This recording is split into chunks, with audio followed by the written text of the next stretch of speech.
The lesson. Oh yeah. Now, I guess in terms of Australian EDM producers and DJs, who are some of the guys that you either are influenced by or hold in a high regard or are a fan of? Yeah, I mean, a lot of them I've been lucky enough to be friends with over the years because we all sort of came on this same sound at the same time, and we were all sort of mates. And I mean, like I'm good friends with Joel Fletcher, like Will Sparks, and J Trick, who we used to live together in Sydney. We got up to a lot of mischief. That was good times. Reese Lowe, who I've got another track with. Timmy Trumpet. He's obviously doing crazy stuff on the world scale now, but I met him back when he was doing little things at Apple Bar. Apple Bar's a funny one actually because there's so many people that I met through that show that Dioro. I met through Apple Bar. I remember picking him up from the airport. He's the most humble guy ever. I mean, most you think about. I was just like a local DJ. I picked him up from the airport. I think at the time I was driving like a Ford Festiva, and I was like showing him the music because I just remixed his song. I'm like, hey dude, listen to this, and he was so cool about it, man. And we've just sort of kept in touch over the years, and he's such a good guy. Will was the same. I picked him up from the airport, and his first ever not international, interstate show when he played Apple Bar the first time. He's a cool, really cool guy.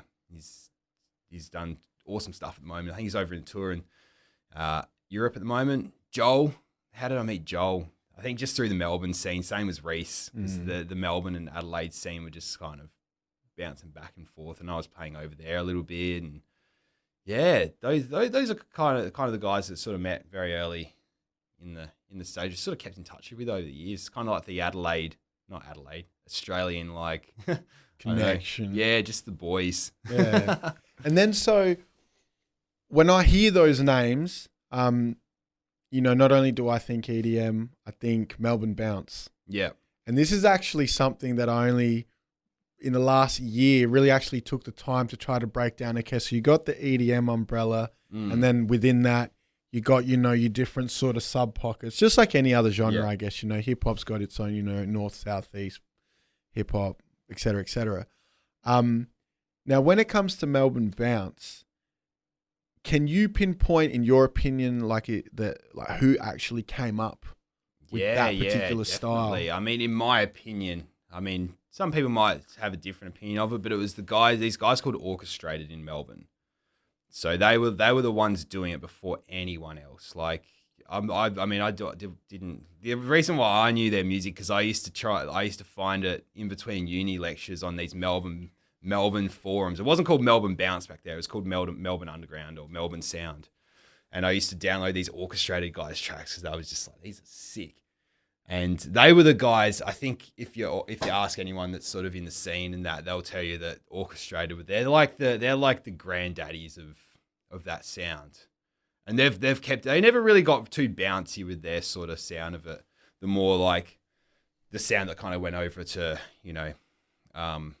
America and stuff like that. But they were the guys that invented it. That's where like Joel got his influence from, and then Will got his influence from Joel, and then I think that was the thing. Like there was a whole heap of guys doing this kind of unique sound at the time. We were all just sort of like not copying off each other, but drawing influence from each other. That sort of made it turn into what it was, I guess. And then so obviously by the name Melbourne Bounce, although that's that's a genre that now has been taken and played across the globe. That's like a traditionally Australian style of EDM. Yeah, I mean, I guess at the time it was just that was the music that was played in Melbourne. Like people were just making this music and playing it in clubs in Melbourne, and eventually it just turned into what it was. Yeah. So then, what were people calling it? If that's what, if it wasn't called Melbourne Bounce, then but people were sort of playing that kind of shit. Was that just called EDM?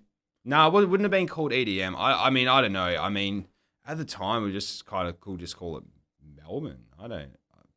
Yeah. Yeah. Okay. I think the bounce thing was kind of something that, like, I think Dioro was the one that kind of like gave it that sort of bounce sound because he came over, same as TJR actually. You know, at the time he came over to Melbourne and then heard this music and was like, whoa, this stuff's really different. And then he kind of put his own take on it. And then Dioro kind of came and heard it and put his own take on it. And that's kind of how it sort of evolved. Yeah, right. And then, so in your opinion, then, if they're the guys, you know, who you feel are the originators, who do you feel has, you know, really taken it to that new level and is kind of on top of that shit now? I mean, at the moment, I feel like it's kind of had its day. Like it really has sort of, you know, it got to that point where it was so mainstream that it kind of like got killed. You know, it can't get any bigger. It can't get any bigger, and people got sick of it, and it was too many people were copying it, and you could just literally go on the internet and download Melbourne Bounce sample pack and just like literally drop one of Will's basses into a track and a preset with a Dioro sound, and people were making this, and it was absolute junk, and people got sick of it. You know, it's like anything that gets popular, man. It gets to a point where you get bored of it and you want to listen to something else. You know? But I mean, all of us guys are trying to push our sounds into a new direction. You know, that's kind of the artists that have stuck around have been pushing that sound and putting our own take on it, which isn't typically like the Melbourne Bounce. It's, you know, just our sound. Yeah. Like kind of goes back to what we were saying before. Like you've got to have a sound as a DJ, I guess. Yeah, man, that's very hip hop. That's very hip hop mentality. You got to be original. Yeah, that's it. That's what it's come down to, man. Everyone's trying to just get their original, own unique sort of take on things. The lesson. 27. Oh, yeah.